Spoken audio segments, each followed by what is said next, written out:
A Sacile le celebrazioni ufficiali per la festa della patria del Friuli per valorizzare le origini, la cultura e la storia di autonomia. Sacile ospita oggi la festa della patria del Friuli. 948 anni dalla fondazione dello Stato aquileiese vengono celebrati nella cittadina dove furono pubblicate le Costituzioni patriarcali. Sentiamo Sebastiano Franco. Oggi, come l'8 novembre del 1366, quando il patriarca Marcuardo di Randec scelse Sacile per promulgare il codice del diritto friulano, rimasto in vigore fino al 1797. Una storia, quella della Costituzione dello Stato patriarcale friulano, lunga però molto di più, 948 anni. Era il 3 aprile del 1077.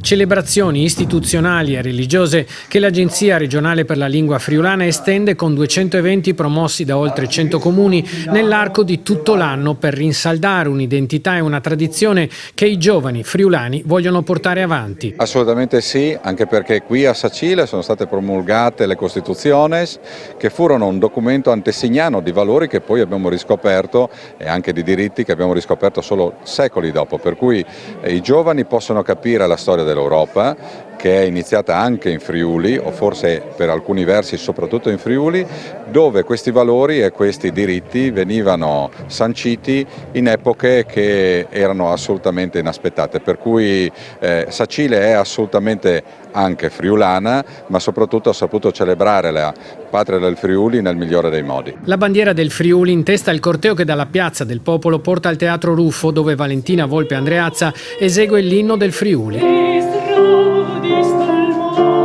Quindi la lettura della bolla imperiale e il tradizionale scambio della bandiera tra il comune di Tarcento, che ha ospitato la manifestazione lo scorso anno, e il comune di Sacile.